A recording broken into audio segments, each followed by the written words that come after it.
আলা হজরত রহমতুল্লাহ তালা আলাইহের কারামত জানা গেল। আউলিয়ায়ে কিরাম রহমতুল্লাহ তালা আলাইহের মাজার সমূহে দোয়া কবুল হয়, আবেদন মঞ্জুর হয় এবং উদ্দেশ্য পূরণ হয়। এই প্রসঙ্গে আলা হজরত রহমতুল্লাহ তালা আলাইহি যখন 21 বছরের যুবক ছিলেন, ওই সময়কার ঘটনা তিনি নিজ ভাষায় বর্ণনা করেন।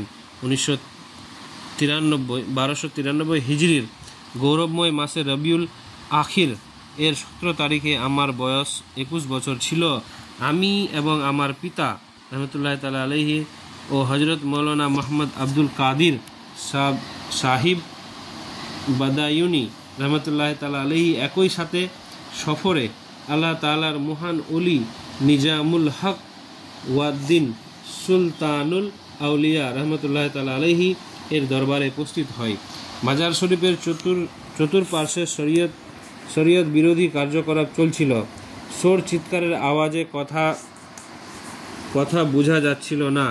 উভয় বুজরুগ প্রশান্ত মনে চেহারা মুবারকের সামনাসামনি উপস্থিত হয়ে ধ্যানে মগ্ন হয়ে গেলেন। এই ফকিরের অন্তরে মানুষের সোর চিৎকারের কারণে খুব পেরেশানি সৃষ্টি হলো। পবিত্র দরজায় দাঁড়িয়ে হজরত মেহবুবে ইলাহি নিজামুদ্দিন আউলিয়া রহমতুল্লাহ তালা আলাইহির নিকট আরজ করলাম, ওহে আকা, গোলাম যে উপস্থিত হয়েছে এই আওয়াজ তাতে বিঘ্ন ঘটাচ্ছে। মনের আরজু জ্ঞাপনকারী শব্দ এগুলোই ছিল বা এর কাছাকাছি।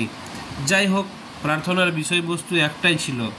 এটা আরজ করে বিসমিল্লাহ বলে ডান পা পবিত্র হুজরার দরজায় রাখলাম। আল্লাহ তাআলার দয়ায় ওই সব আওয়াজ হঠাৎ বন্ধ হয়ে গেল। আমার ধারণা হলো হয়তো এসব লোক চুপ হয়ে গেছে। পিছনে ফিরে দেখলাম পূর্বের অবস্থায় বহাল ছিল। যে মাত্র পা বাইরে সরিয়ে আনিলাম, পুনরায় আওয়াজকে আগের মতো সরগোল অবস্থায় পেলাম। অতঃপর পুনরায় যখন ডান পা ভিতরে রাখলাম, আল্লাহ তাআলার প্রশংসা ও অনুগ্রহে আগের মতো কানে আওয়াজ আসছে না।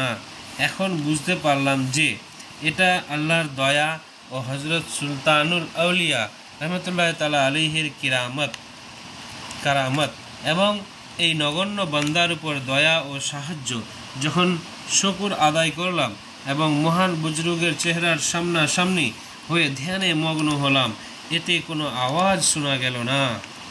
যখন সবশেষে বাইরে আসলাম, তখন পরিবেশ এমন ছিল যে পবিত্র খানকা শরীফের বাইরে লোকালয় পর্যন্ত আসা পর্যন্ত খুবই কষ্টকর হলো।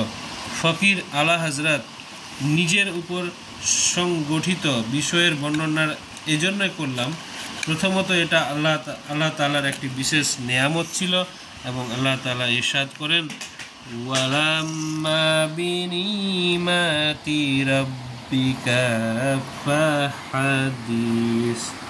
অতঃপর আপন প্রতিপালকের নিয়ামতগুলো মানুষের নিকট বেশি করে বর্ণনা করো। এছাড়া এর মধ্যে আউলিয়া কিরামের রহমতুল্লাহ তাআলা আলাইহি গোলামানের জন্য সুসংবাদ এবং বিরুদ্ধবাদীদের জন্য মুসিবত ও দুঃখ রয়েছে। হে আল্লাহ, আমাদেরকে দুনিয়া আখিরাত কবর হাসরের আপন প্রিয়জন বান্দাদের রহমতুল্লাহ তাআলা আলাইহির বরকতে অফুরন্ত সৌভাগ্যের অধিকারী করুন। সাল্লু আলাল হাবিব সাল্লাল্লাহু তাআলা আলা মুহাম্মদ সাল্লাল্লাহু তাআলা আলাইহি ওয়াসাল্লাম। প্রিয় ইসলামী ভাইরা, এই ঘটনাটি হাজার চৌকাট দিল্লি শরীফের। এতে দিল্লির বাদশাহ হজরত সৈয়দনা খাজা মেহবুবে ইলাহি নিজামুদ্দিন আউলিয়া রহমতুল্লাহ তাআলা আলাইহির প্রকাশ্যে কারামতের দৃশ্যমান। এমনকি আমার আকা আলা হজরত রহমতুল্লাহ তাআলা আলাইহি এটা কেরামত যে মাজার শরীফের ভিতরের অংশে যখন পা রাখতেন তখন তিনি বাদ্য বাজনার আওয়াজ শুনতেন না। এই ঘটনা থেকে এটাও জানা গেল যে যদি আউলিয়া কেরামের মাজার শরীফ সমূহে মূর্খ ব্যক্তিরা শরীয়ত বিরোধী কর্মকাণ্ড করে এবং তাদের বাধা দেওয়ার শক্তি না থাকে, তবু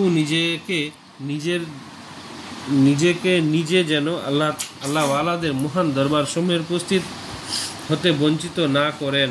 হ্যাঁ, কিন্তু এটা ওয়াজিব যে অশ্লীল কাজসমূহকে অন্তরে মন্দ জানাবেন এবং এগুলোকে অংশ গ্রহণ করা থেকে নিজে বেঁচে থাকবেন, এমন কি ওইগুলোর দিকে দেখা থেকেও নিজেকে বাঁচিয়ে রাখুন। রাসূলুল্লাহ সাল্লাল্লাহু আলাইহি ওয়াসাল্লাম ইরশাদ করেছেন, যে ব্যক্তি জুমার দিন আমার উপর দুরূদ শরীফ পড়বে, কিয়ামতের দিন আমি তার জন্য সুপারিশ করব। সুবহানাল্লাহ। রাসূলুল্লাহ সাল্লাল্লাহু আলাইহি ওয়াসাল্লাম ইরশাদ করেছেন, যে ব্যক্তি আমার উপর জুমার দিন 200 বার দুরূদ শরীফ পাঠ করে তার 200 বছরের গুনাহ ক্ষমা হয়ে যাবে। সুবহানাল্লাহ।